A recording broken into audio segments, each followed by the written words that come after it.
أعوذ بالله من الشيطان الرجيم.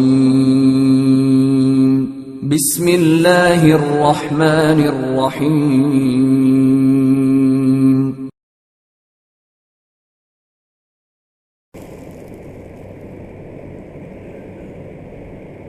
إن الحمد لله نحمده ونستعينه ونستغفره ونؤمن به ونتوكل عليه ونعوذ بالله من شرور أنفسنا ومن سيئات أعمالنا من يهده الله فلا مضل له ومن يضلل فلا هادي له وأشهد أن لا إله إلا الله وحده لا شريك له وأشهد أن محمدًا عبده ورسوله أما بعد فإن خير الحديث كتاب الله وخير الهدي هدي محمد صلى الله عليه وسلم وشر الأمور محدثاتها وكل محدثة بدعة وكل بدعة ضلالة وكل ضلالة في النار.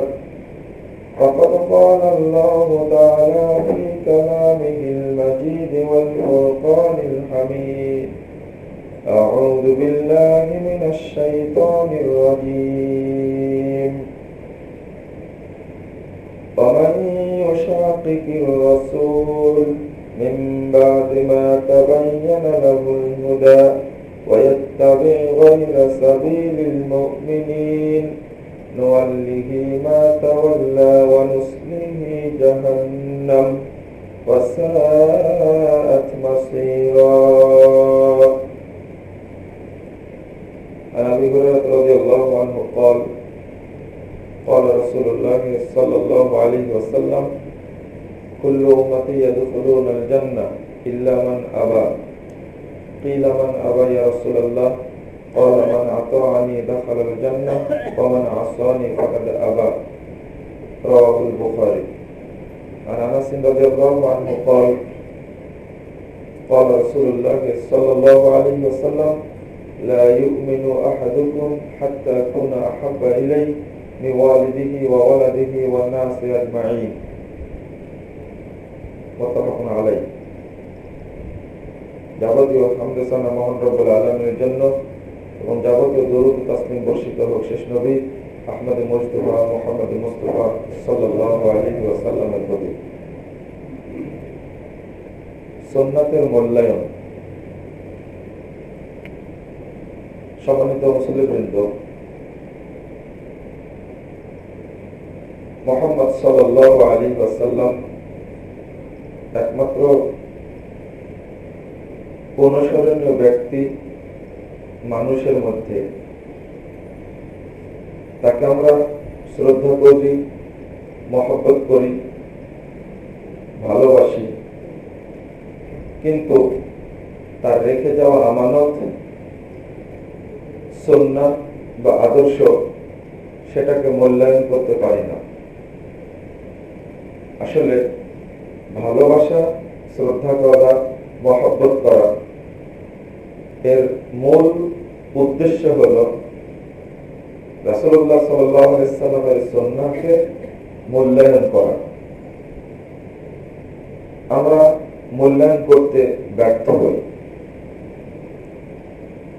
যদিও বা এক শ্রেণীর মানুষ আমরা মুহাম্মদ সাল্লাল্লাহু আলাইহি ওয়াসাল্লামের নাম শুনলেই বৃদ্ধ আঙ্গুলে চুম্বন করে চোখে রগড়াই, চোখ মাসা করি। 12 রবিউল আউয়াল,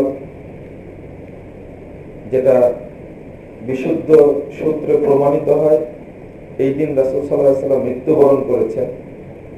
9 রবিউল আউয়াল তিনি জন্মগ্রহণ করেছেন। তো এই ঈদে মিলাদুন নবী উদযাপন করে ভালোবাসা প্রদর্শন করে থাকি। এই রেওয়াজ বাংলাদেশে প্রচলিত আছে, কিন্তু এটাই ভালোবাসা নয়। ভালোবাসার সর্বোচ্চ শ্রেণীর মানুষ ছিলেন সাহাবায়ে কেরাম।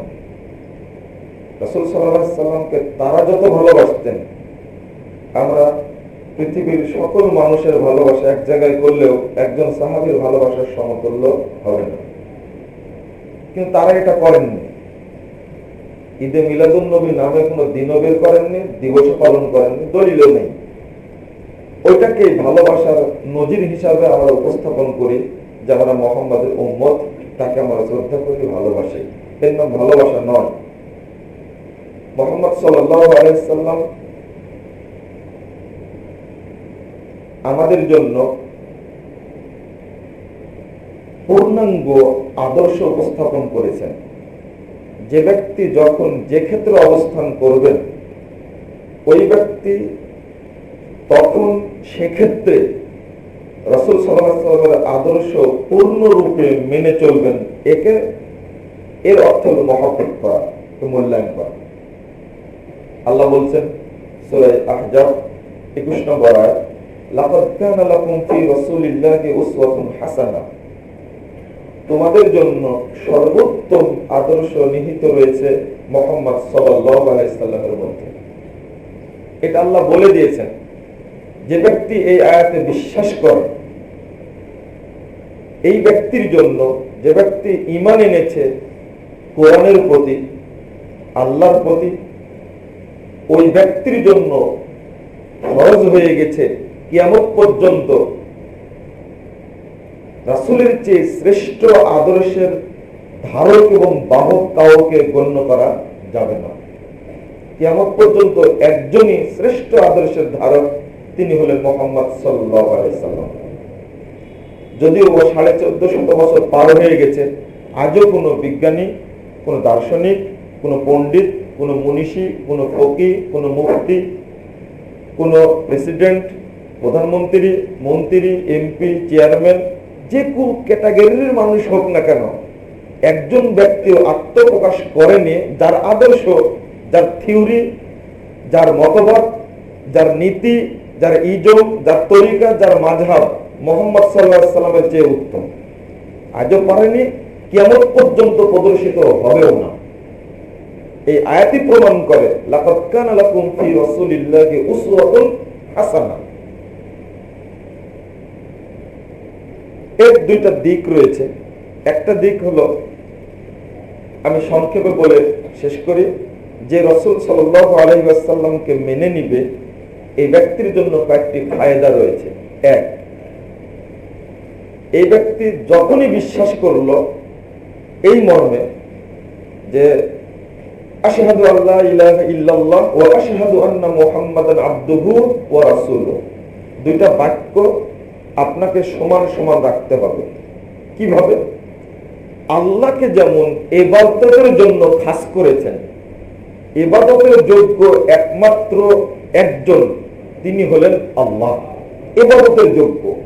ঠিক পরের বাক্যটির অর্থ হলো, এই পৃথিবীতে অনুসরণীয় ব্যক্তি একজন, তিনি হলেন মুহাম্মদ সাল্লাল্লাহু আলাইহি ওয়াসাল্লাম। তার আদর্শের সাথে যদি কারো আদর্শ মিলে যায়, কারো আদর্শ আমি দেখলাম মিলে গেল, তাহলে তাকে অনুসরণ করা হলো না, অনুসরণ করা হলো মুহাম্মদ সাল্লাল্লাহু আলাইহি ওয়াসাল্লামকে। এই জন্য প্রথম বাক্যটিতে আমি যেমন 100% বিশ্বাসী, ইবাদত একমাত্র আল্লাহর জন্য, স্রষ্টা একমাত্র তিনি, এটা যেন আমি বিশ্বাস করি, ঠিক আরেকটি দ্বিতীয় বাক্য, মুহাম্মদ সাল্লাল্লাহু আলাইহি সাল্লামই একমাত্র অনুসরণীয় ব্যক্তি। সে ধর্মীয় ক্ষেত্রে হোক, ব্যক্তিগত ক্ষেত্রে হোক, পারিবারিক ক্ষেত্রে হোক, রাজনৈতিক ক্ষেত্রে হোক, রাষ্ট্রনীতির ক্ষেত্রে হোক, সামাজিক ক্ষেত্রে হোক, অর্থনীতির ক্ষেত্রে হোক, সর্বক্ষেত্রে একজনই অনুসরণীয়, তিনি হলেন মুহাম্মদ সাল্লাল্লাহু আলাইহি সাল্লাম। আমি হয়তো বোঝাতে পেরেছি। যদি কোন ক্ষেত্রে আপনি যদি আল্লাহকে মানেন শুধু ইবাদতের ক্ষেত্রে, স্রষ্টা দুইজন যদি ভাবেন, রিজিক দাতা তিনজন যদি ভাবেন, তাহলে আল্লাহকে মানতে গিয়ে যেমন শিরিক করা হলো, ঠিক দ্বিতীয় বাক্যটির যদি আপনি ধর্মীয় জীবনে রাসূলকে মানেন আর অর্থনৈতিক জীবনে কারণকে মানেন, তাহলে আপনার রাসূল সাল্লাল্লাহু আলাইহি সাল্লামের নিরঙ্কুশ অনুসারী হতে পারলেন না, নিঃশর্ত অনুসারী হতে হবে মুহাম্মদ রাসূলুল্লাহ সাল্লাল্লাহু আলাইহি সাল্লামের। আপনি যদি ধর্মীয় ক্ষেত্রে মানেন, অর্থনীতির ক্ষেত্রে মানেন, রাজনৈতিক ক্ষেত্রে যদি রাসূলকে মডেল হিসেবে গ্রহণ না করেন, তাহলে রাসূলকে মানা হলো না। আমি হয়তো বুঝাতে পেরেছি। এই বাক্যের অর্থই হলো আশহাদু আল্লা ইলাহা ইল্লাল্লাহ ওয়া আশহাদু আন্না মুহাম্মাদান আবদুহু ওয়া রাসূলুহু। এই অর্থটাই। প্রথম বাক্যের অর্থ কি? তাআতুহু ফিমা আমারা, আল্লাহ রাব্বুল আলামিন যে বিষয়ে নির্দেশ দান করেছেন তার পূর্ণাঙ্গ অনুসরণ করা, ওয়াজতিনাবু মা নাহা আনহু ওয়া জাযারা, প্রথম বাক্যটির অর্থ। আর আল্লাহ যে বিষয়ে নিষেধ করেছেন, যার থেকে সতর্ক করেছেন, তার থেকে বিরত থাকা, অর্থ হলো লা ইলাহা ইল্লাল্লাহ। তিনি যা নির্দেশ দান করেছেন তার পূর্ণাঙ্গ আনুগত্য করা, ওয়াজতিনাবু মা নাহা আনহু ওয়া জাযারা, তিনি যার থেকে নিষেধ করেছেন, যার থেকে সতর্ক করেছেন, তার থেকে বিরত থাকা, লা ইলাহা ইল্লাল্লাহ। ওয়া আশহাদু আন্না মুহাম্মাদান আবদুহু ওয়া রাসূলুহু, এর অর্থটা কি? তাসদীকুহু ফীমা আখবার, এর অর্থটা হলো মুহাম্মদ সাল্লাল্লাহু আলাইহি সাল্লাম যে বিষয়ে সংবাদ দান করেছেন তাকে সত্যায়ন করা, ওয়া আল্লা ইউবাদা ইল্লা বিমা শারা, আর জীবনে কোনো কাজ না করা যতক্ষণ পর্যন্ত মুহাম্মাদের শরীয়ত না পাবো। যে কোনো ক্ষেত্রেই হোক না কেন, ওই ক্ষেত্রেই আপনি ইবাদত করবেন, ওখানে মুহাম্মদ সাল্লাল্লাহু আলাইহি সাল্লামের মূলনীতি থাকতে হবে, মুহাম্মদ সাল্লাল্লাহু আলাইহি সাল্লামের পদ্ধতি থাকতে হবে। হয়তো এটাও স্পষ্ট হয়েছে। ওয়া আশহাদু আন্না মুহাম্মাদান আবদুহু ওয়া রাসূলুহু, অর্থ কি? তাসদীকুহু ফীমা আখবার, মুহাম্মদ সাল্লাল্লাহু আলাইহি সাল্লাম যে বিষয়ে সংবাদ দান করেছেন তাকে সত্যায়ন করা। একটা হলো সাদাকা, সত্য বলা, সত্য কাজ করা, আর একটা হলো তাসদীক করা, একটা কাজকে পূর্ণাঙ্গ রূপে রূপ দেওয়া, সত্যায়ন করা। আচ্ছা ঠিক আছে, কাজটা আপনি করেন, আমার সম্মতি আছে, এটা একটা দিক। আর ওখানে স্বাক্ষর করা, এটা একটা দিক। আপনি মুখে বলতে পারবেন, কিন্তু যখন পত্রটা সামনে দিবেন, আচ্ছা ঠিক আছে আপনি স্বাক্ষর করে দেন, তখন আপনি ভেবে চিন্তে স্বাক্ষরটা করবেন। তাসদীক শব্দের অর্থ হলো এটা। আপনাকে বাস্তবায়ন করতে হবে।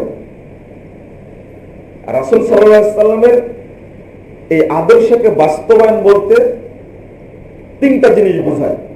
এক, ফালা রাব্বিকা লা ইউমিনুনা হাত্তা ইউহাক্কিমুকা ফীমা শাজারা বাইনাহুম আল্লা ইয়াজিদু ফি আনফুসিহিম হারাজা ওয়া ইউসাল্লিমু তাসলিমা। তিনটা জিনিস। এক, তোমার রবের কসম করে বলছি, তারা মুমিন হতে পারবে না যতক্ষণ পর্যন্ত তাদের বিবাদীয় বিষয় মুহাম্মদ সাল্লাল্লাহু আলাইহি সাল্লামের রীতির আলোকে ফয়সালা না করবে। এক, আমি ফয়সালা মেনে নিলাম, আচ্ছা ঠিক আছে, রাসূল যেহেতু বলেছেন আমি মেনে নিলাম। এক। দুই, অন্তরের মধ্যে কোনো জড়তা, কুটিলতা, কোনো বক্রতা থাকবে না। সাময়িক মানলেন, কিন্তু ভিতরে গিয়ে ভিতরে আপনি বললেন যে আচ্ছা ঠিক আছে দেখে নেব আমি, না। দ্বিতীয় শর্ত মানলেন না। তৃতীয় শর্তটি হলো ওয়ায়ুসাল্লিমু তাসলিমা, এটা বাস্তবায়ন করবে। এক, মেনে নিবে।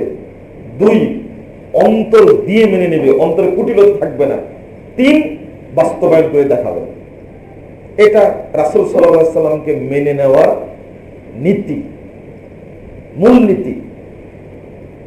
আজকে আলোচনা শুনছেন, কোন ক্ষেত্রে আপনার ঈমানটা 50% বা 30%, তবে 5 ওয়াক্ত সালাত আপনি বাদ দেন না, 5 ওয়াক্ত নামাজ পড়েন, মানে 5 ওয়াক্ত নামাজের ক্ষেত্রে আপনার ঈমানটা 100%।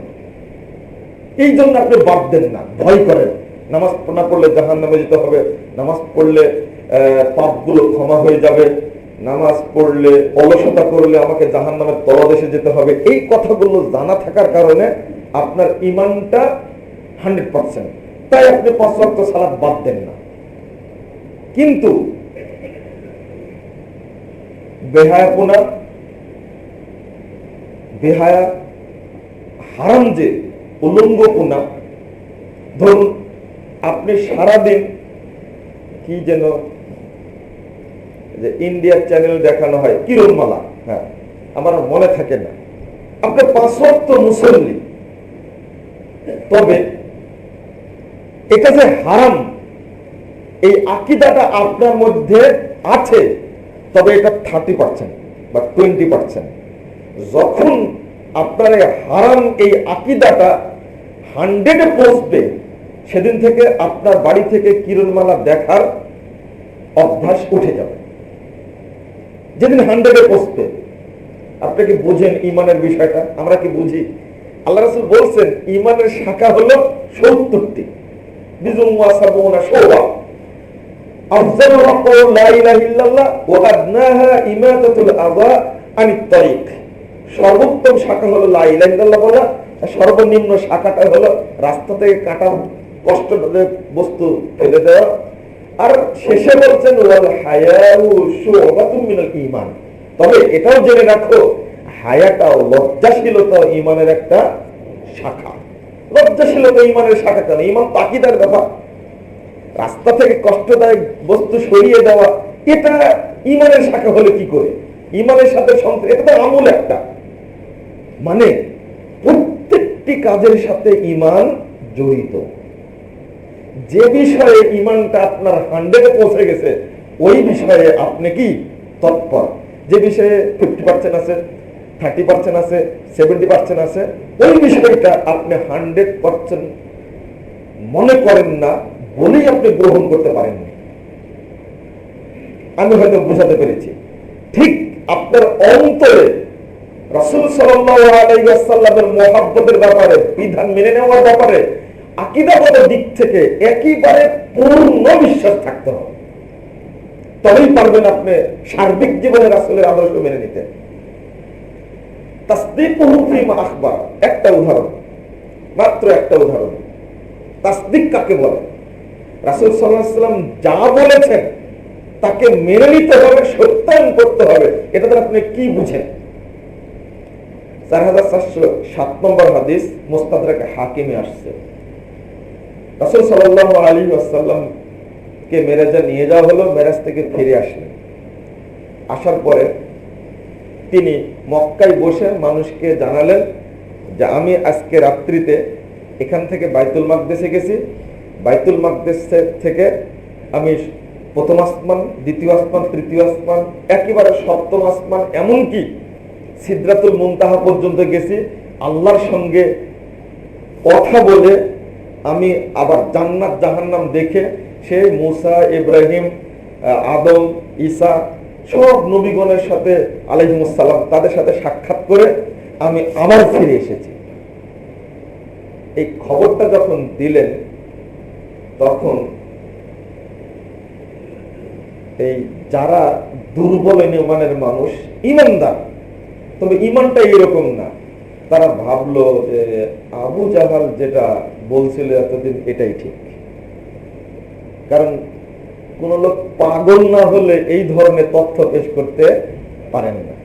আরেক শ্রেণীর মানুষ ইমান শক্ত, তারা বলছে এই মুহূর্তে বলার কি দরকার ছিল, হয়তো দুদিন পরে বলতে পারতেন, এটা ঘুরে আসছেন, জান্নাত জাহান্নাম সব ঠিক আছে, এটা বিশ্বাস করলাম, কিন্তু এখন প্রকাশ করার কি দরকার ছিল? এটা কেউ বিশ্বাস করবে? এক শ্রেণীর মানুষ লজ্জিত হলো, আরেক শ্রেণীর মানুষ বললো যে আবু জাহালের দাবি সঠিক, আসলে লোকটা পাগল। বেরিয়ে যাচ্ছেন, দেখা আবু বকর রাদিয়াল্লাহু আনহুর সাথে।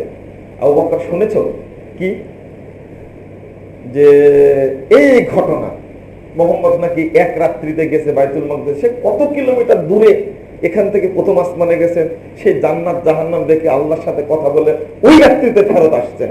আবার বাইতুল মাকদেসে পৃথিবীর সকল নবীর নাকি ইমামতি করেছেন। আর এক বিপদ একটা, সকল নবীর ইমামতি করে আসছেন, এই অদ্ভুত খবর দিয়ে দিয়েছে আজকে।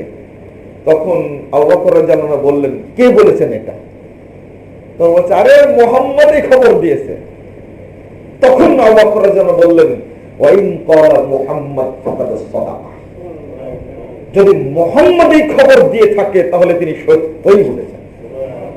এর নাম হলো তাসদীক। হয়তো বুঝাতে পেরেছি। আবু বকর বসকে ছিলেন না, অপরের মাধ্যমে খবর শুনে তিনি বলছেন যদি মুহাম্মদের মুখ থেকে বের হয় তাহলে তিনি সত্যই বলেছেন।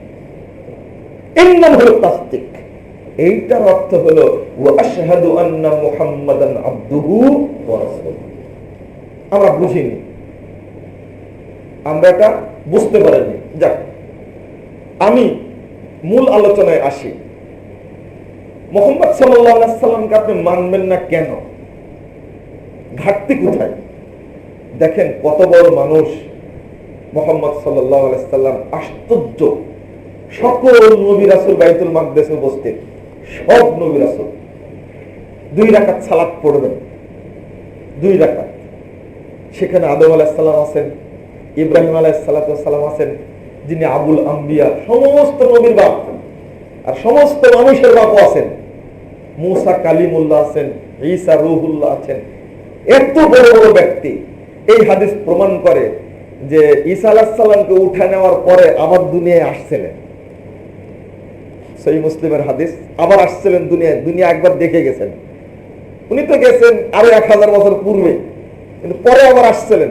সহিহ মুসলিমের 97 পৃষ্ঠা খুললে পাবেন আপনি, ঈমানের মধ্যে আসছে। তো রাসূল সাল্লাল্লাহু আলাইহি সাল্লাম আছেন, ইমামতি করবেন কে?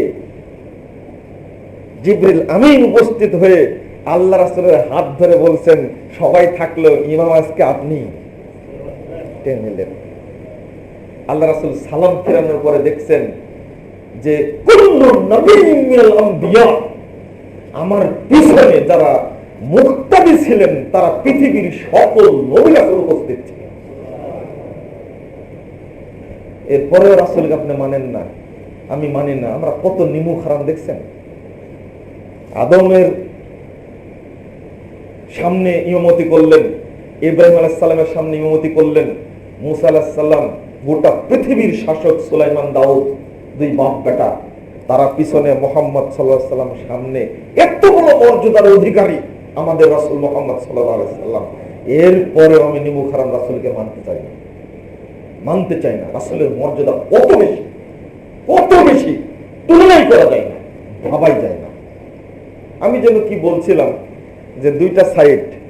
একটা সাইড হলো রাসূলকে মেনে নিলে কি হবে, এই কথা বলতে গিয়ে মেনে নেওয়াটা কি, ওয়া আশহাদু আন্না মুহাম্মাদান আবদুহু ওয়া রাসূলুহু, এটা বলতে গেছিলাম। সেটা হলো তাসদীকুহু ফীমা আখবার ওয়া আল্লা ইউবাদা ইল্লা বিমা শারা। রাসূল সাল্লাল্লাহু আলাইহি সাল্লাম জীবনে যে ক্ষেত্রে যে আদর্শ দিয়ে গেছেন, ওই আদর্শ হুবহু মানার নাম হলো রাসূলকে মেনে নেওয়া। এটা বলছিলাম। আপনি যদি মনে করেন একটা জিনিস যে পাশ্চাত্যের লোক ফতোয়া দিয়েছে, religion should not be allowed to come into politics, it is merely matter between man and God, এটা হলো পাশ্চাত্যের ফতোয়া। ধর্ম কখনো রাজনীতিতে ঢোকার অধিকার রাখে না। এটা মসজিদের মন্দিরে বসে বসে আল্লাহর সাথে বান্দার সাথে নমনম করার জিনিস। এটা 4 দেওয়ালের বাইরে যাবে না। তাহলে এটা পাশ্চাত্যের ফতোয়া আপনি গ্রহণ করলেন যে না, মুহাম্মদ সাল্লাল্লাহু আলাইহি সাল্লাম যেমন পৃথিবীর শ্রেষ্ঠ ইমাম, তেমনি মুহাম্মদ সাল্লাল্লাহু আলাইহি সাল্লাম পৃথিবীর শ্রেষ্ঠ রাষ্ট্রনায়ক। মুহাম্মদ সাল্লাল্লাহু আলাইহি সাল্লাম যেমন পৃথিবীর শ্রেষ্ঠ ইমাম, তেমনি পৃথিবীর ইতিহাসের সর্বশ্রেষ্ঠ অর্থনীতিবিদ হলেন মুহাম্মদ সাল্লাল্লাহু আলাইহি সাল্লাম। পৃথিবীর ইতিহাসে সর্বশ্রেষ্ঠ রাষ্ট্রবিজ্ঞানী হলেন মুহাম্মদ সাল্লাল্লাহু আলাইহি সাল্লাম। চ্যালেঞ্জ, তিনি যা বলে গেছেন আজও ওইভাবে আছে, কিয়ামত পর্যন্ত থাকবে। বিজ্ঞান তার কাছে মাথা নত করেছে, করবেই। মুহাম্মদই পৃথিবীর ইতিহাসের শ্রেষ্ঠ বিজ্ঞানী। কই জুলকারনাইনের প্রাচীরতে আজও বের করতে পারেনি বিজ্ঞানীরা। আল্লাহ রাসূল খবর দিয়ে গেছেন, কোরআনে আসছে জুলকারনাইনের প্রাচীর এই পৃথিবীতেই দেওয়া আছে। ইয়াজুজ মাজুজ নামে একটা জাতি প্রাচীরের ওই পাশে আছে, আজও আছে একটা জাতি। সে জাতির মানে দেহ কত বড়, এক একটা নদীর পানি একজন খেয়ে ফেলে দিবে, বুঝাই যাবে না তারা এত বড় বড় এই পৃথিবীতে আছে। বিজ্ঞান আজও বের করতে পারেনি। বিজ্ঞান রাসূলের কাছে মাথা নত করেছে। পৃথিবীর ইতিহাসের শ্রেষ্ঠ বিজ্ঞানী মুহাম্মদ সাল্লাল্লাহু আলাইহি সাল্লাম, শ্রেষ্ঠ দার্শনিক হলেন মুহাম্মদ সাল্লাল্লাহু আলাইহি সাল্লাম, শ্রেষ্ঠ মনীষী হলেন মুহাম্মদ সাল্লাল্লাহু আলাইহি সাল্লাম। আপনি কি জানেন পৃথিবীর ইতিহাসে সবচেয়ে জ্ঞানী মানুষ হলেন আদম আলাইহিস সালাম। আদমকে সব জানানো হয়েছিল, এরপরেও আদমের চেয়ে আমার রাসূল মুহাম্মদ সাল্লাল্লাহু আলাইহি সাল্লাম মর্যাদা বেশি। এরপরেও বাপের চেয়ে বেটার মর্যাদা বেশি, অবশ্যই বেশি। আপনি কি মনে করেন রাসূলকে মানবেন না? মানে মানতেই হবে। এক, যে ব্যক্তি রাসূলকে মেনে নিবে একবারে 100%, আল্লাহ তার পূর্বের সমস্ত পাপ ক্ষমা করে দিবেন। আজকে মেনে না আপনি যত পাপ করেছেন আল্লাহ সব ক্ষমা করে দিবেন। সূরা আলী ইমরান 31 নম্বর আয়াত। 2, সবচেয়ে আল্লাহর কাছে ভালোবাসার পাত্র হয়ে যাবেন ওই ব্যক্তি। 3, এই ব্যক্তি কবরে গিয়ে মুহাম্মদ সাল্লাল্লাহু আলাইহি সাল্লামের নামটা বলতে পারবেন। আমার নবীকে, তোমার নবী কে ছিল, তখন বলতে পারবেন কি মুহাম্মদ সাল্লাল্লাহু আলাইহি সাল্লাম। এখন বলতে পারবেন না, আপনি এখন বলতে পারবেন না। ধর্মীয় ক্ষেত্রে একজনের অনুসরণ করেন, রাজনৈতিক ক্ষেত্রে আর একজনের অনুসরণ করেন, এখন মোহাম্মদ নাই। বুঝতে পেরেছে কি?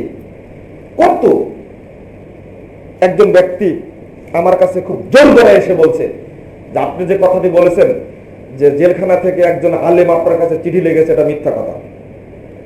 আমি বললাম যে আমার তো সেই সুযোগ নেই, আমি তো আর থাপ্পড় মারতে পারি, টুটি ছেড়ে নিতে পারি না। যদি এটা শরীয়তের বিধান থাকতো তো ধরে টুটিটা ছিঁড়ে ফেলতাম তোমার। কেন এত বড় কথা বললেন? তুমি এত বড় কথা বললে কেন? এতক্ষণ আপনি বলছিলাম, পরে তুমি বললাম কেন? আমার কাছে চিঠি লিখছে, চিঠি আমার কাছে রয়েছে, এরপর 3 মাস 22 দিন একসঙ্গে থেকে আসছে, এরপর তোমার মতো মিথ্যুক এই কথাটা বলছে আমার সামনে, আমি এটা মেনে নিতে পারি? এটা তোমার ওই বড় আলেমের সালাত পড়া দেখে তোমাকে সালাত পড়তে হবে না, তুমি একটা প্রতারক। তখন বলছেন যে কি বললেন এটা প্রতারক? মানে অবশ্যই প্রতারক একজন, যে রাসূলের হাদিস দেখে, কোরআনের আয়াত দেখে আকীদা চেঞ্জ করে না, আমল চেঞ্জ করে না, বুখারী মুসলিম আবু দাউদ পড়ে চেঞ্জ হয় না, একজন ব্যক্তি চেঞ্জ করেছে তাই চেঞ্জ করতে হবে, এরকম মুসলমানের দরকার নাই। যখন বলে দিলাম তখন লোকটি বলছে যে খুব চেতে গেলেন আপনি। না, চেতে যায়নি তোমার কাছে, তোমার মতো লোকেরাই এই বড় একজন আলেমকে পুষিয়েছেন, তার সাথে আমার কথা হয়েছে। তোমার মতো মাথা বুদ্ধি প্রতারক, এই প্রতারকরাই তার মতো মানুষকে পোষায়ছে যে তাকে চাঁদে দেখা যাচ্ছে। তখন একবার মুখ চোখগুলো একবার কালো হয়ে গেছে। দরকার নাই, এরকম প্রতারকের দরকার নাই। আমি কেন বললাম এটা? আপনারা কি বুঝতে পেরেছেন কেন বললেন? আমি বললাম এই জায়গায় যে আপনার ধর্মের ক্ষেত্রে একজনকে মানেন, আর রাজনীতির ক্ষেত্রে আর একজনকে মানেন। এখানে মুহাম্মদ সাল্লাল্লাহু আলাইহি ওয়াসাল্লাম আউট নাই। আমরা কথা একটু সোজা বলি তো, এজন্য অনেকে একটু কষ্ট পায়, আর কথা সোজাও বলতে হয় মাঝে মাঝে। আশ্চর্য, আপনাকে বলা হচ্ছে এই কথা ঠিক নয় যে আদম আলাইহিস সালাম ইন্ডিয়া থেকে 1000 বার হজ করেছেন পায়ে হেঁটে, এ কথা মিথ্যা, ঠিক নয়। এরপরেও ফাজাইলে আমলের মধ্যে লেখা আছে বলে আপনি বর্ণনা করছেন। আপনার বুদ্ধিও নাই, বিদ্যাও নাই। কেন বলছি? আপনার জ্ঞান থাকলে বুঝতেন যে 1000 বয়সের মধ্যে, 1000 বছর বয়সের মধ্যে তিনি দাউদ আলাইহিস সালামকে 40 বছর বা 60 বছর দিয়ে দিয়েছেন, ঠিক না? তিনি 1000 বছর গেলেন কি করে? এটা তো হাদিস সহিহ।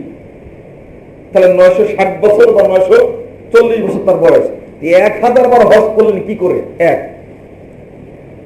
দ্বিতীয় কথা হলো যে হজ ফরজ হয়েছে কখন? ওয়াজ্জিন ফিন নাস বিল হজ্জ কাকে বলেছিলেন? ইব্রাহিম আলাইহিস সালামকে বলেছিলেন, সূরা হজ্জের 27 নম্বর আয়াত। তো তো হজ তখন ফরজই হয়নি, তো তিনি হজ করলেন কি করে? ভক্তি যেখানে অন্ধ, প্রমাণ সেখানে অচল। আপনি হাদিস দ্বারা ঢেকে দেন, কুরআন দ্বারা ঢেকে দেন, মুহাম্মাদের 5 পয়সা দাম নাই। ওই যে মিথ্যা কথা বলে গেছে ওইটারই দাম বেশি। এই জন্যই বললাম, আপনি বলছেন যে কবরে গিয়ে আমি নাম বলতে পারবো, আমার নবী, তোমার নবীকে বলতে পারবেন আপনি না? আপনার একটা ভাগ হয়ে গেছে। রাজনীতির ক্ষেত্রে, অর্থনীতির ক্ষেত্রে একটা পাক্কা কারণের অনুসারী, একেবারে পুঁজিবাদী অর্থনীতির মধ্যে জড়িয়ে পড়ে, সুদের মধ্যে জড়িয়ে পড়ে একবারে তাজা একটা সুদখোর।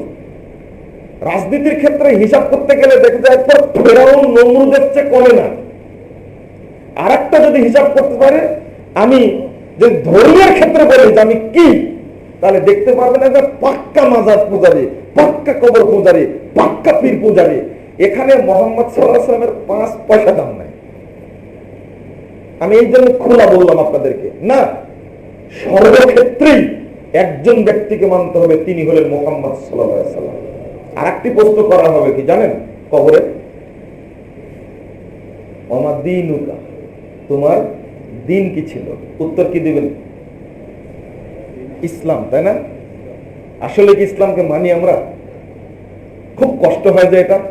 যদি ইসলামকে মানতাম তাহলে বাংলাদেশে 90% মুসলমান, এই দেশে যত পচা মতবাদ আছে একটাও ঠাঁই পেত না, ইসলাম এখানে জয়ী হতে পারেনি। তা আপনার মুখ দিয়ে বের হবে কি করে? ওমা দীনুকা, তোমার দিন কি ছিল? উত্তর কি হবে? আগের প্রশ্নের উত্তরে হবে আব্রাহাম লিঙ্কন বা চার্লস হালেক বা পিটারসন বা আপনার মাও সেতুং বা কার্ল মার্কস, এরা হবে আগের প্রশ্ন। দ্বিতীয় প্রশ্ন হবে হয় বলবেন যে ন্যাশনালিজম, না হলে কমিউনিজম, না হলে বলবেন যে আপনার সেকুলারিজম, না হলে বলবেন ক্যাপিটালিজম। এইগুলো আপনার না। ইসলাম কে বললো আপনাকে? আপনার ধর্ম ইসলাম কে বললো? আপনার চেহারার দিকে তাকালে আপনার রাসূলের অনুসারী তো মনে হয় না। আপনি কিভাবে দাবি করবেন আমার দিন ইসলাম? খুব কঠিন। আপনার দিন ইসলাম যদি বলতে পারেন, 3টা প্রশ্নের উত্তর দিলে এবার আপনার সাথে ফেরেশতারা মত বিনিময় করবে। মত বিনিময় করা, একটা ছেলে ভাইবা বোর্ডে বিসিএস পরীক্ষা দিতে গিয়ে একেবারে বোর্ডকে মুগ্ধ করেছে। এবার বলছে, কোথায় পড়াশোনা করেছে তুমি? এটা কি প্রশ্নের মধ্যে? না। তোমার বাপ বেসিক্যালি কি করে? এটা কি প্রশ্নের মধ্যে? চলে গেল অন্য জগতে, যেগুলো প্রশ্ন নয়, জানার জন্য। যখন 3টা প্রশ্নের উত্তর দিবেন, 4র্থ প্রশ্ন ফেরেশতা করবেন, ওমা ইউদরিকা, তোমাকে এগুলো কে জানাইছে বলো তো দেখি। তখন ও পাওয়ারফুল ব্যক্তি, তখন বলবে কি জানাইছে মানে, করন্তু কিতাব আল্লাহ, আমি আল্লাহর কিতাব পড়েছিলাম, ওয়াসাদদাকতু বিহি ওয়া আমানতু, আমি তাকে সত্যায়ন করেছিলাম, তার প্রতি ঈমান এনেছিলাম। এই দেখেন পাওয়ারফুল। এখন ওটার কবর নেই, ফেরেশতাও তার কাছে দুর্বল। এখন ফেরেশতার চেয়ে মানুষের মর্যাদা বেশি, এখন ফেরেশতাও তার কাছে দুর্বল। দ্বিতীয় প্রশ্ন করবে, আল্লাহ রায়ত আল্লাহ, এই আল্লাহকে কি দেখেছো? তুমি এত বড় কথা বলছো। তখন বলবে হুয়া নূর লা ইলাহা, আরে তিনি তো নূর, তাকে দুনিয়ায় দেখা যাবে না, দেখবো পরকালে। দেখছেন, এবার উত্তরটা হয়ে গেছে এরকম। এগুলো কি আসলে মূল প্রশ্ন? না, মূল প্রশ্ন না। কিন্তু শর্ত হলো এই 3টা প্রশ্নের উত্তর দিতে পারতে হবে। কি চমৎকার ফায়সালা! এই 5টা প্রশ্ন বাক্য বিনিময় যখন হয়ে যাবে, তখন আল্লাহ রাব্বুল আলামিন আসমান থেকে বলবে, ফায়ুনাদি মুনাদিন মিনাস সামাই আন সাদাকা আবদি, আসমান থেকে বলবেন, এই ফেরেশতারা, আমার বান্দা একেবারে সত্য কথা বলেছে। এটা সাক্ষী দিয়ে দিলেন আসমান থেকে, ফায়ুনাদি মুনাদি মিনাস সামাই আন সাদাকা আবদি, বলবে আমার বান্দা। কত মহব্বত দেখছেন আল্লাহ, আমার বান্দা সত্য কথা বলেছে।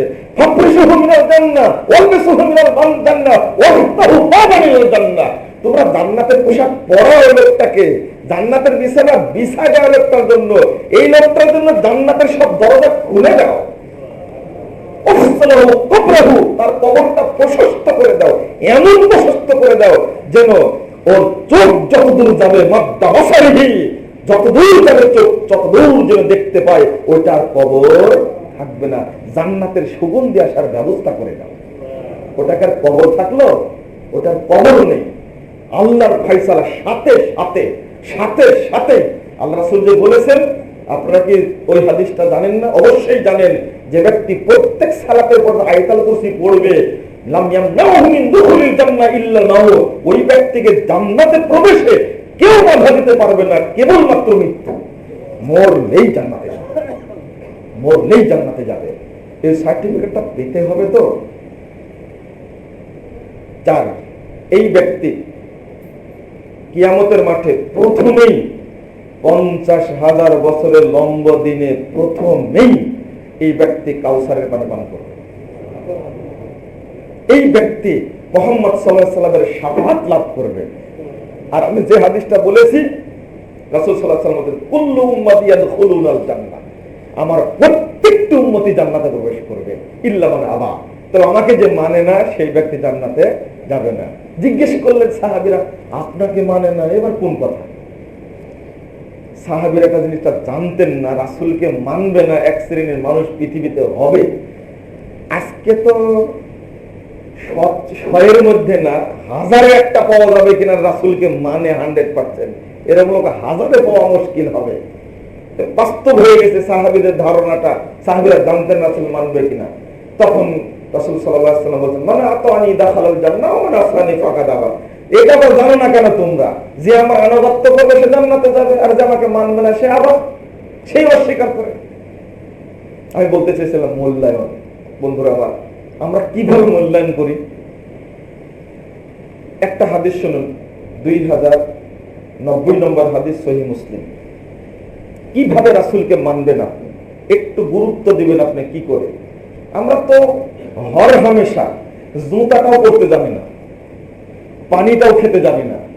কত সুন্দর, কত ভদ্র পরিবারের সন্তান, এ কত ভদ্র, এ দেখলে মনে হচ্ছে একটা তাজা শয়তান। ডান হাত দিয়ে বিস্কিটের প্যাকেটটা খুলছে, ডান হাত থেকে নিয়ে বাম হাতে নিয়ে বাম হাত দিয়ে খাচ্ছে। দেখতে মনে হয় একটা টাটকা শয়তান একটা। এটা হলো ভদ্রতা। বর্তমান সমাজের কি এটা? ভদ্রতা।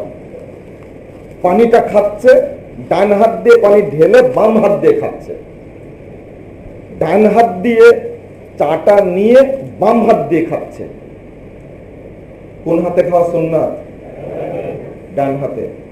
আপনাদের কথাটা খুব জোর দিয়ে বললাম এই জন্যই, শুনে যাচ্ছেন, বাসায় গিয়ে ভুলে যাবেন। আবার একজন বড় মানুষ, তার সাথে খেতে বসে আমি ধরে ফেললাম, এই হাতটাও আল্লাহর, এই হাতটাও আল্লাহ। কথা ঠিক আছে, উনি যুক্তি দিলেন দুইটাই হাত আল্লাহ। তখন তাহলে এই হাত দিয়ে আপনি পানি খাবে, মানে কোনোদিন পানি খরচ করেছেন ডান হাত দিয়ে? না না না। তাহলে একটু খরচ করে দেখবেন, এই হাত থাকার পরে, বাম হাত থাকার পরে। তখন বলছেন না, এই হাত তো ওই জন্য প্রযোজ্য। নিজে উত্তরটা দিয়ে দিল। আমি বললাম যে খাওয়ার জন্য প্রযোজ্য, লেনদেনের জন্য প্রযোজ্য আবার ডান হাত। যুক্তি যখন দিলেন, যুক্তি তো শরীয়তেরও আছে, চলবে না। উনি এবার শুরু করেছেন দাওয়াত দিয়া। এটা তিনি জানতেনই না। এত বড় মাপের মানুষ, যাকে বাংলাদেশের সবাই চিনে, 2-4 জন কিছু পাগল মানুষ তাকে চিনে না, তো সবাই চিনে, এরকম মানুষ চিনে। তিনি এবার দাওয়াত দেওয়া শুরু করলেন। আমি আপনাদের বললাম যে কথাটা শক্ত করে বললাম, রাসূলের সুন্নাহ পদদলিত হতে হতে হতে হতে এখন কোনো মর্যাদাই নাই। রাসূলের সুন্নাহর এখন কোনো মর্যাদাই নেই। তো আল্লাহ রাসূল সাল্লাল্লাহু আলাইহি ওয়াসাল্লাম একজন যুবককে দেখলেন, তার হাতে স্বর্ণের আংটি। কিসের আংটি? স্বর্ণের আংটি। চাঁদির আংটি জায়েজ, স্বর্ণের আংটি হারাম, পুরুষের জন্য হারাম স্বর্ণ। আপনারা তো অনেকে চেন পরে থাকেন, স্বর্ণের চেন অনেকের আছে না? নিজের ছেলেকে সুন্দর করে বানিয়ে দিয়েছেন, 2-3 লাখ টাকা খরচ করে স্বর্ণের চেন তৈরি করে দিয়েছেন, হারাম এটা। তো দেখার পরে আল্লাহ রাসূল এটা আংটিটা খুলে ফেলে দিলেন, সহিহ মুসলিমের হাদিস। ফেলে দেওয়ার পরে আল্লাহ রাসূল চলে গেলেন। করার নাস, মানুষরা তখন বলছে যে খুজহা, তুমি ওটাকে নেও, তুমি এটা নিয়ে কুড়িয়ে নাও, নিয়ে এটার দ্বারা তুমি পরে উপকার পেও, এটা বিক্রি করে কাজে লাগাইও, এই ধরনের পরামর্শ দিচ্ছেন। এখন যুবক ছেলেটা বলছে, মা আখাস্তু লা আখুযু, আমি এটা ধরব না, মা তারাহা রাসূলুল্লাহ সাল্লাল্লাহু আলাইহি ওয়াসাল্লাম, যে জিনিস রাসূল ফেলে দিয়েছেন আমি ওই জিনিস স্পর্শ করব না। আপনারা পারতেন না, যেহেতু ফেলে দিয়ে চলে গেছে, পরে আবার নিয়ে এসে অনেক বুদ্ধি তো আমাদের ভিতরে, তাই না? বুদ্ধি মানে কি, এটা তো রাসূল ফেলে দেন আর আমি ব্যবহার করবো না, তো এটা বিক্রি করে কাজে লাগাতে পারি। আমি এটা ভেঙ্গে আমার স্ত্রীর, আমার ওয়াইফের একটা মালা বানিয়ে দেবো, একটা আংটি মানে কি অনেক দাম। একজনকে জিজ্ঞেস করলেন আংটিটার দাম কত হবে, উনি বললেন যে এখানে অনেকগুলো স্বর্ণ আছে, আপনি ভাবতে পারবেন না, তাও কত টাকার হবে?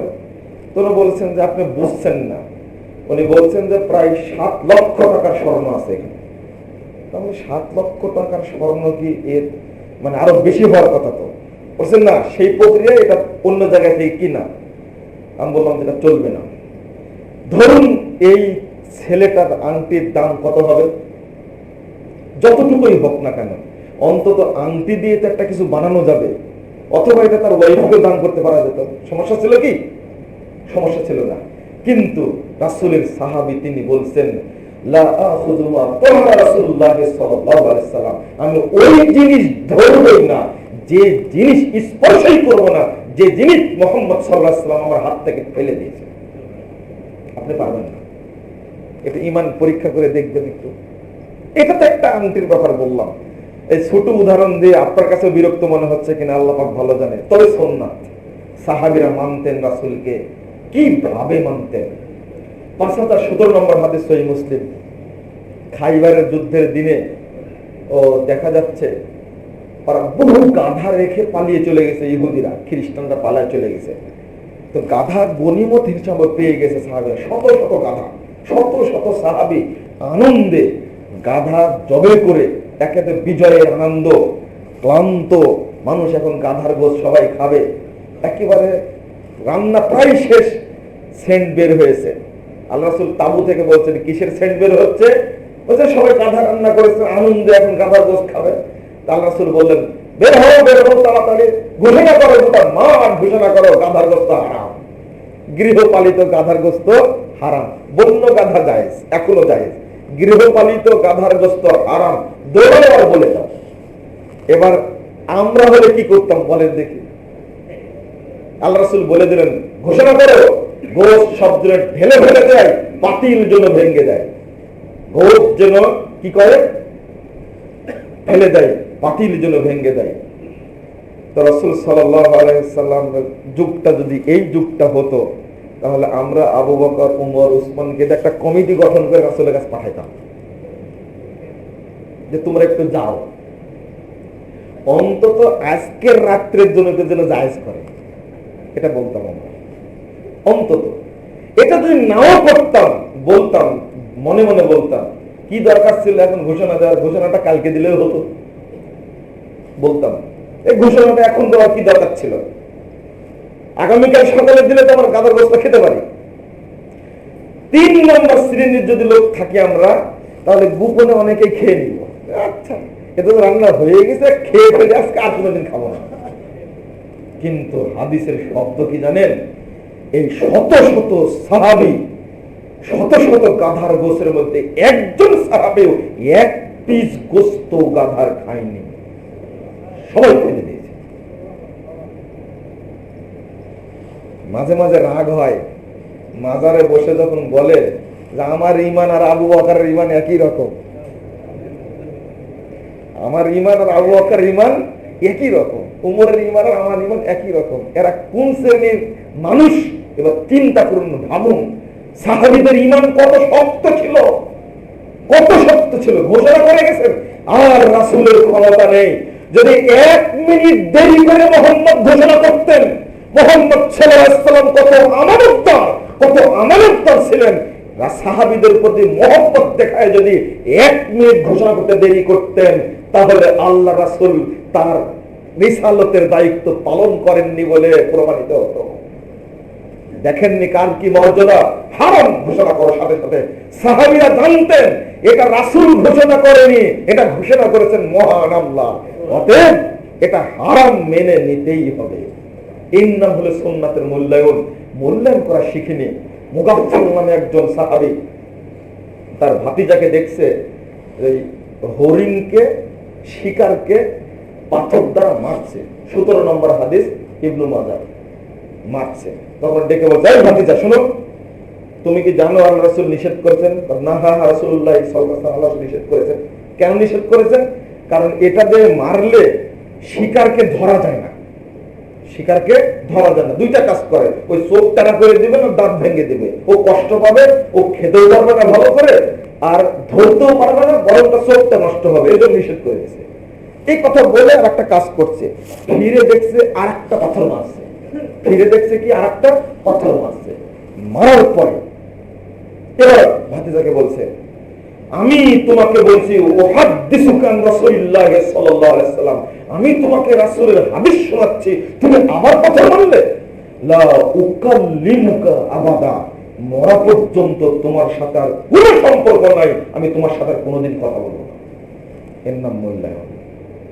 আপনি সুন্নাতকে মূল্যায়ন করতে জানেন না, জানেন না।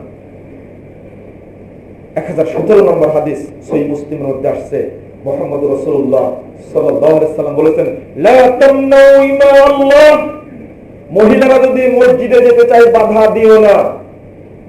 তখন ইবনু উমরের ছেলে বেলাল বলছেন কি জানেন?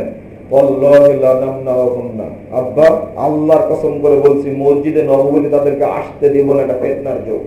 বলেছে কি তার ছেলে? ওমর রাদিয়াল্লাহু আনহুর ছেলে হলো আব্দুল্লাহ, আব্দুল্লাহর ছেলের নাম কি? বেলাল। বেলাল রাদিয়াল্লাহু আনহু বলছেন যে তার বাপকে আমি বাধা দেব। আব্দুল্লাহ বলছেন তখন,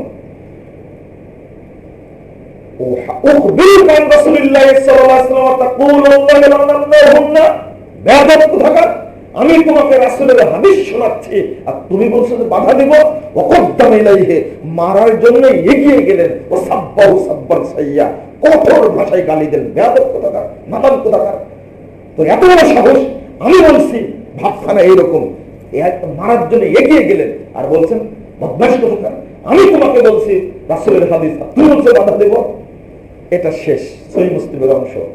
3944 নম্বর হাদিস মুসনাদে আহমদে আসছে, সেখানে আসছে বড় একটা, মা কাল্লামাহু হাত্তা মাত, মৃত্যু পর্যন্ত ইবনু উমর তার ছেলে বেলালের সাথে আর কথা বলেননি। ওটা আমল করেনি, কেবল বলেছে। এরকম উদাহরণ অনেক রয়েছে। সাহাবীরা সুন্নাতকে মূল্যায়ন করেছেন, আমরা মূল্যায়ন করতে ব্যর্থ হয়েছি, আমরা মূল্যায়ন করতে ব্যর্থ হয়েছি। মনে রাখবেন এই যুগটা হলো সুন্নাতকে ধ্বংস করার যুগ। কিসের যুগ? সুন্নাতকে ধ্বংস করার যুগ। কেউ সুন্নাতকে মানবে না। একটা কমন সুন্নাত মুখে দাড়ি রাখা, একটা কম বাহ্যিক সুন্নাত টাকনোর উপরে কাপড় পরা, বাহ্যিক সুন্নাত এক হাতে মুসাফা করা। দেখুন এই বাহ্যিক 3টা সুন্নাতই শেষ হয়ে গেছে, নাই, একবারে শেষ হয়ে গেছে। যখন আমরা মানুষকে সুন্নাতের প্রতি আগ্রহ করে তোলার চেষ্টা করছি, এক শ্রেণীর আবার বেদাতের উপরে কায়েম থাকার জন্য মানুষকে বলছে। বুঝতে পারেননি কথা? বেদাতের উপরে কায়েম রাখার জন্য চেষ্টা করে যাচ্ছে। আমরা বুঝাচ্ছি রাসূলকে মানো, আর মানুষ বুঝাচ্ছে যে রাসূল না অন্যকে মানলেও চলবে। নাউযুবিল্লাহ। এই মুহূর্তে আপনাকে বোঝাতে চাই, একটা হাদিস দিয়ে শেষ করতে চাই। মুহাম্মদ রাসূলুল্লাহ সাল্লাল্লাহু আলাইহি ওয়াসাল্লাম বলছেন, ইন্না মিন ওয়ারাইকুম জামানা সাবঈন, সাহাবীরা শোনো, নিশ্চয় তোমাদের পরপর একটা যুগ আসবে, ধৈর্যের যুগ। আমার সুন্নাতকেও মানতে পারবে না, সুন্নাতকে সবাই পদদলিত করবে, পদপিষ্ট করবে, সুন্নাতকে অপমান করবে, কেউ সুন্নাতের উপরে শক্ত করে ধরে থাকতে পারবে না। তুমি সুন্নাত মানো, থানায় মামলা দেবে জেএমবি বলে। তুমি সুন্নাত মানো, তোমাকে আহলে হাদিস বলে বের করে দেবে। তুমি সুন্নাত মানো, তোমাকে সালাফি বলে গ্রেফতার করাবে। তুমি সুন্নাত মানো, তোমাকে বলবে এই হলো বহিষ্কৃতরা চলবে না, ইত্যাদি অভিযোগ দিয়ে তুমি টিকতেই পারবে না। অন্তত বর্তমান বাংলাদেশের লাখো যুবক যারা কোরআন এবং সহিহ হাদিস মানা শুরু করেছিল, ওই যুবক দাড়ি কেটে ফেলেছে, টাকনুর উপরে প্যান্ট পরতো, এখন প্যান্টটা টাকনুর নিচ পর্যন্ত করে নিয়েছে, শুধু বর্তমান প্রশাসনের ভুল নির্দেশনার কারণে। আমি এখানে একটা নোকতা বলে যেতে চাই। মুহাম্মদ সাল্লাল্লাহু আলাইহি ওয়াসাল্লাম বলেছেন 7 শ্রেণীর মানুষ আরশের ছায়াতলে ছায়া পাবে, তার মধ্যে 2 নম্বর শ্রেণীর ওই ছেলেটি ও শাবুন নাশা ফি ইবাদাতিল্লাহ, ওই যুবক ছায়া পাবে যে ব্যক্তি, যে যুবক তার যৌবনকালকে রাসূলের সুন্নাতের আলোকে আল্লাহর ইবাদতের মধ্যে কাটিয়েছে, ওই যুবক। আর আপনারা জানেন, যদি যুবক শ্রেণী, এই তরুণ প্রজন্ম, ছাত্র প্রজন্ম যদি চেঞ্জ হয়ে যায়, তাহলে জাতি চেঞ্জ হতে বাধ্য ইনশাআল্লাহ। হবেই চেঞ্জ। যে জঙ্গিটাকে ধরুন, গ্রেফতার করুন, তাকে শাস্তি করুন, ইসলামের সাথে জঙ্গিবাদের কোনো সম্পর্ক নাই। যে ব্যক্তি রাসূলের সুন্নাতকে মানে, যে ব্যক্তি রাসূলের সুন্নাতকে হেফাজত করে, এ কখনো মানুষ হত্যার ফতোয়া দিতে পারে না, কোশ্চিন কালের নয়। তাই বলে একটা ছেলে মসজিদে আসছে খুব সুন্দর, কেবল দাড়ি গজিয়েছে, তার পিছনে আপনি লেগে যাবেন, কাল কিয়ামতের মাঠে আপনার ক্ষমতা থাকবে না, মরার পরে ক্ষমতা থাকবে না। কোন ছেলে বাংলাদেশের কোন একজন, আমরা চেষ্টা করছি আগামী প্রজন্ম হবে বাংলাদেশের দুর্নীতিমুক্ত প্রজন্ম। আগামী প্রজন্ম হবে সে যেমন আত্মসাৎ করতে জানবে না, আগামী প্রজন্ম হবে এমন প্রজন্ম এই দেশ থেকে দুর্নীতি, সন্ত্রাস, জঙ্গিবাদ সব বিদায় নিবে, একেবারে শান্তিপূর্ণ রাষ্ট্রে পরিণত হবে ইনশাআল্লাহ। যারা জঙ্গি সন্ত্রাসী তাদেরকে আপনি শনাক্ত করে তাদেরকে শাস্তি দিন, এজন্য যেন প্রজন্ম নষ্ট না হয়। দেখছে যে ছেলেটা মসজিদে যায় কেন, এতে এখন ক্লাবে যায়, বুঝতে পারেননি, এ তো ফেসবুক নিয়ে পড়ে থাকবে। কি ব্যাপার, আজান হলো, একটা তরুণ টাটকা ছেলে যাচ্ছে, বিশ্ববিদ্যালয়ে যাচ্ছে একটা ছেলে, দাড়ি কোনোদিন কাটেনি। আর এক শ্রেণীর মূর্খ লোক আছে, মূর্খ শিক্ষিত লোক আছে, এই ধরনের ছেলে দেখলেই বলে কি জানেন, এই জিএমবি আত্মীয়, আমার একটা রিলেটিভ, একবারে আত্মীয় সম্পর্ক ব্যক্তি, আল্লাহ শাস্তা করেন কি করে, সরকারি দলের লোক হওয়া সত্ত্বেও। ওই ছেলেটা আমার কাছে বলছে যে ভাইয়া, আমি বাসায় গেলেই আমাকে খালু বলে যে জিএমবি, বাসায় যেতে চায় না। আমি দাঁড়িয়ে রেখেছি, টাকলোর উপরে কাপড় পরে আমাকে জিএমবি বলে। আমি বললাম যে তোমার খালুর হটকারিতা বেশি হয়ে গেছে, ও জানে এমনি জিএমবি বলে ডাকে। আল্লাহর কি কাজ, এই যে ট্রিট করতে করতে করতে হঠাৎ করে তিনি তার কোন আত্মীয় নিয়ে, আমি একবার নিকটের কথা বলছি, ফুল বললে বুঝে নেবেন আপনারা, তাই একবারে এমন ভাষা ফেসেছেন একবারে, এখন ওই যে জঙ্গিবাদ থেকে তিনি বের হতে পারছেন না, কোন দলে কাজ করছে না, এমপি মন্ত্রী কোনো কাজ নাই, এমন জায়গায় আল্লাহ ধোঁকা দিয়েছে। সাবধান, বিপদ যদি আল্লাহ দেন এটা কেউ রোধ করতে পারে না। সাবধান, ইসলাম নিয়ে কটূক্তি করা, রাসূলের সুন্নাত নিয়ে ঠাট্টা মশকরা, বিদ্রোহ করার সুযোগ নেই, এটা আল্লাহর গজবে ধ্বংস হয়ে যাবে ইনশাআল্লাহ। অতএব আপনারা সুন্নাতের প্রতি উৎসাহিত করার চেষ্টা করুন। আল্লাহ আমাদের তৌফিক দান করুন, আল্লাহুম্মা আমিন। আল্লাহ তুমি আমাদের দেশকে সুন্নাত আমল করার দেশ হিসাবে কবুল করো, আমিন। আল্লাহ তুমি আমাদের দেশকে নির্ভেজাল তাওহীদের দেশ হিসাবে কবুল করো, আমিন। আল্লাহ প্রত্যেক বেদাতি এবং শিরকপন্থী, মাজারপন্থী ব্যক্তির হৃদয়ে তোমার পক্ষ থেকে হেদায়েত দিয়ে নির্ভেজাল তাওহীদ দিয়ে আলোকিত করে দাও, আমিন। আল্লাহ তুমি আমাদের দেশকে জঙ্গিবাদ থেকে, এই দেশকে সন্ত্রাসী কার্যক্রম থেকে, সন্ত্রাসের সবল থেকে, এই ইহুদি খ্রিস্টানদের পাতানো ষড়যন্ত্র থেকে তুমি মুক্ত রাখো, আল্লাহুম্মা আমিন। আকুলু কওলি হাযা আস্তাগফিরুল্লাহ লি ওয়া লাকুম ওয়া লিসাইরিল মুসলিমিন।